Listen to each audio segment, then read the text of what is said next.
अहिल्यानगर जिल्ह्यातील श्रीगोंदा तालुक्यातील पेडगाव येथे भीमा नदीच्या काठी वसलेला धर्मवीरगड हा एक मजबूत भुईकोट किल्ला आहे. भुईकोट म्हणजे सपाट जमिनीवर असलेला किल्ला, त्याला भुईकोट किल्ला असे म्हणतात.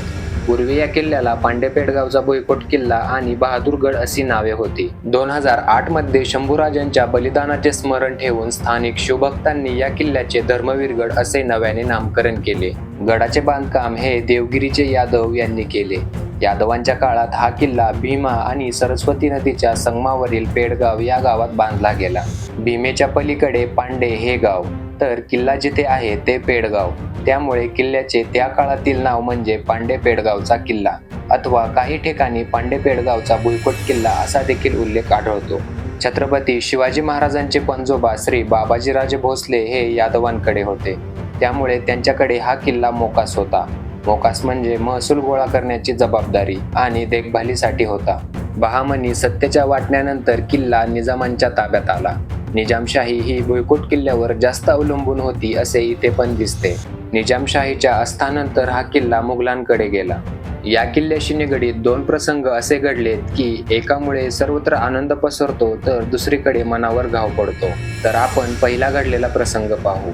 औरंगजेबाचा दूतभाव म्हणून इतिहासात ओळख असलेला खान जहान बहादूर खान कोकलताश याला औरंगजेबाने स्वतः दक्षिणेतील सरदार म्हणून नेमले. बहादूर खान दक्षिणेत आल्यानंतर त्याचा मुक्काम म्हणा किंवा त्याची राजधानीच हा किल्ला बनली. भीमा नदीच्या बाजूच्या भिंती त्याने पुन्हा निर्माण केली आणि किल्ल्याची इतर डागडुजी केली. दक्षिणेत मोगलांचा दबदबा आहे असं त्याला वाटायचं, म्हणून त्याला असे वाटायला लागलं की तोच दक्षिणेचा सुलतान. त्याने त्याच्या नावावर गडाला बहादूरगड असं नाव दिलं. स्वराज्याच्या इतिहासातील सुवर्ण क्षण म्हणजे महाराजांचा राज्याभिषेक सोहळा. राज्याभिषेक सोहळा नुकताच पार पडला होता. तारीख होती 6 जून 1674. राज्याभिषेकावर नाही म्हणलं तरी थोडा जास्त खर्च झाला होता. आता हा खर्च कसा वसूल करायचा याचा विचार महाराज करतच होते. महाराजांना गुप्तचर खात्याकडून खबर मिळाली की बहादूरगडावर 1 कोटींचा खजिना आणि 200 अरबी घोडे आहेत. बहादूर खानाने हे औरंगजेबाकडे पाठवण्यासाठी गोळा केले होते. पावसाळ्याचा काळ असल्याने शेतीची कामे करायला आपले मावळे घरी गेलेले होते आणि गडावर जेमतेम 9,000ची फौज होती. महाराजांनी आपल्या सरदारांसोबत 9,000चे सैन्य बहादूरगडावर खजिना आणण्यासाठी पाठवले. सरदारांनी आपल्या सैन्याचे 2 भाग केले. एक 2,000ची तुकडी आणि दुसरी 7,000ची तुकडी. 2,000च्या तुकडीला सांगितलं, तुम्ही फक्त किल्ल्यावर हल्ला करायचा, गडबड उडवून द्यायची आणि बहादूर खान जसा हल्ला करेल तसं माघारी धाव घ्यायची. म्हणजे बहादूर खानाला वाटेल हे आपल्याला पाहून घाबरले, आणि तसंच झालं. बहादूर खानाला वाटलं हे आपल्याला घाबरले म्हणून बहादूर खान त्यांचा पाठलाग करत सुटला आणि आपल्या मराठ्यांच्या सैन्याने त्याला हुलकावणी देत किल्ल्यापासून खूप लांब अंतरावर नेऊन सोडला. उरलेले जे 7,000चे सैन्य होते त्यांनी किल्ल्यावर हल्ला केला. गडामध्ये तुरळक सैन्य, नोकर चाकर आणि बाजारबुणगे उरले होते. 7,000च्या सैन्याने खजिना आणि घोडे ताब्यात घेऊन रायगडाकडे परतले. बहादूर खान पाठलागावरून परत गडावर आला तेव्हा त्याला मराठ्यांनी शाही खजिना लुटल्याची बातमी कळाली. तेव्हा त्याला मराठ्यांच्या बहादुरीची खरी जाणीव झाली. खजिना घालवून आणि कशीबशी त्याची इज्जत वाचवून या पेडगावच्या शहाण्याला गप्प बसावं लागलं होतं. या प्रसंगावरून एक म्हण तयार झाली आहे, आला मोठा पेडगावचा शहाणा, म्हणजे हा बहादूर खान. या प्रसंगामुळे सर्वत्र आनंद पसरतो तर दुसऱ्या प्रसंगामुळे मनावर घाव पडतो. छत्रपती संभाजीराजांना संगमेश्वरला पकडल्यानंतर औरंगजेबाने स्वतःची अकलूजला असलेली छावणी पेडगावला आणली. त्यानंतर शंभूराजांना औरंगजेबासमोर हजर करण्यात आले. ज्या ठिकाणी शंभूराजांना पकडून ठेवले होते त्या ठिकाणी आता छत्रपती संभाजी महाराज शौर्य स्तंभ आहे. राजांसह अटकेत असलेल्या कवी कलश यांना राजांनी काव्य करण्यास सुचवले. त्यांनी या प्रसंगी एक काव्य रचले. यावन रावण की सभा शंभू बद्यो बजरंग, लहू लसत सिंदूर सम खूब खेल्यो रणरंग, लहू लसत सिंदूर सम खूब खेल्यो रणरंग, जो रवि छवि देखतहि होत बदरंग, त्यो तव तेज निहार के तखत त्योज अवरंग, त्यो तव तेज निहार के तखत त्योज अवरंग. कवितेचा अर्थ, रावणाच्या सभेत ज्याप्रमाणे हनुमंताला बांधून आणले त्याप्रमाणे संभाजीराजांस औरंगजेबापुढे उपस्थित केले गेले. हनुमंताच्या अंगाला सेंदूर शोभून दिसावा असे घनघोर युद्ध करून रक्ताने अंग माखले आहे. हे राजन, तुला शोभून दिसत आहे. ज्याप्रमाणे सूर्याला पाहताच काजव्यांचा प्रकाश नाहीसा होतो त्याचप्रमाणे तुझे हे तेज पाहून औरंग्याने आपल्या सिंहासनाचा त्याग करून गुडघे टेकून नतमस्तक झाला आहे. औरंगजेबाने शंभूराजांना नाना प्रकारे खजिना व किल्ले ताब्यात देण्यास सांगितले. शंभूराजांनी त्यास नकार दिला. त्यानंतर मात्र राजांना स्वराज्य हवाली करण्यास सांगितले. शंभूराजांनी त्यालाही स्पष्ट नकार दिला व आपले शंभूराजे स्वराज्य धर्मासाठी धर्मवीर झाले. शंभूराजांची करारी भेदक नजर औरंग्याला सहन होत नव्हती. त्यामुळे त्याने त्यांचे डोळे काढण्याचे सुलतानी फरमान सोडले. सर्व शिक्षा मात्र अगोदर कवी कलश यांच्यावर केल्या जात होत्या, नंतर त्या शंभूराजांना दिल्या जात होत्या. त्यानंतर दोघांचीही जीभ छाटण्यात आली. नंतर त्यांना पेडगावातून भीमा इंद्रायणीच्या संगमावरील तुळापूर वडूला नेऊन त्यांची निर्घुण हत्या करण्यात आली. त्यांच्या देहाची विटंबना करून त्यांचे अवशेष इतस्तत टाकण्यात आले. परिसरातील लोकांनी त्यांचा अंत्यविधी केला. आजही तिथे धर्मवीर छत्रपती संभाजी राजांची समाधी धर्मासाठी केलेल्या बलिदानाची साक्ष देत उभी आहे. तुम्ही एकदा तरी या किल्ल्याला भेट द्यावी आणि आपला इतिहास जाणून घेण्याचा प्रयत्न करावा. धर्मवीर छत्रपती श्री संभाजी महाराज की जय. ज्या ठिकाणी शंभूराजांना पकडून ठेवले होते त्या ठिकाणी आता शौर्यस्तंभ आहे. गडाच्या मुख्य दरवाजातून आत गेल्यावर समोरच औरंगजेबाचा दरबार भरत होता. समोर दिसणाऱ्या दगडी चबुतऱ्यावर औरंगजेबाचे शाही सिंहासन होते. त्याच्या पाठीमागे हमामखाना पडक्या अवस्थेत पाहायला मिळतो.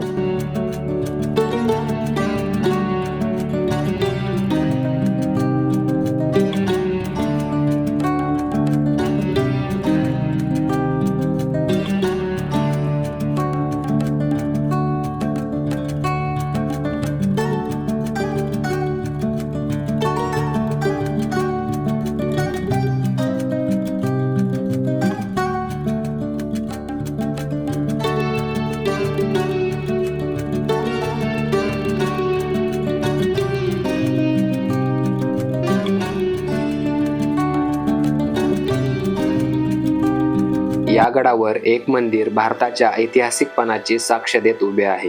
ते म्हणजे लक्ष्मीनारायणाचे मंदिर.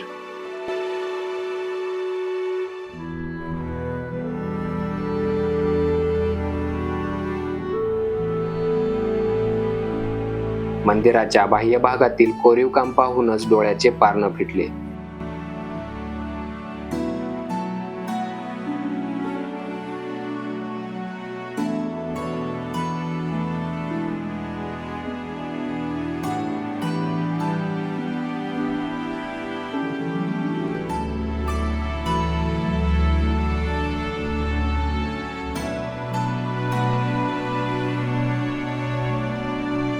खिडक्यांवरची विविध आकाराची नक्षी खूपच मोहक आहे. मंदिराभोवती भिंतींवर अनेक वराह, नरसिंह अवतार तसेच विष्णू, भैरव व अग्नी, वायू, देव या मूर्तीही कोरल्या आहेत. मंदिराला 3 मोठमोठे पायऱ्यांनी सजलेले प्रवेशद्वार आहेत.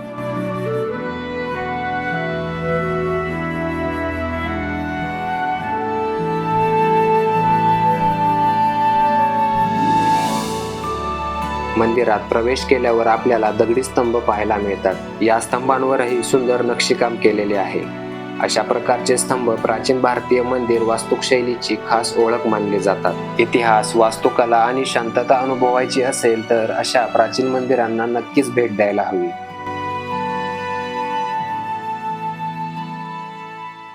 या मंदिरासमोरच शंकराचे कोरीव सभा मंडप असलेले सुंदर मंदिर आहे.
या गडावरती आपल्याला लक्ष्मीनारायण मंदिर, बालेश्वर मंदिर, मल्लिकार्जुन मंदिर, रामेश्वर मंदिर, पाताळेश्वर मंदिर, भवानी माता मंदिर, भैरवनाथ मंदिर असे खूप सारे मंदिर पाहायला मिळतात.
तर मित्रांनो, तुम्हाला धर्मवीर गडाविषयी माहिती कशी वाटली ते कमेंटमध्ये सांगा. व्हिडिओ आवडला असेल तर व्हिडिओला लाईक करा आणि चॅनलला सबस्क्राईब करायला विसरू नका. भेटूया अशा एका नवीन ठिकाणी नवीन व्हिडिओ सोबत. धन्यवाद.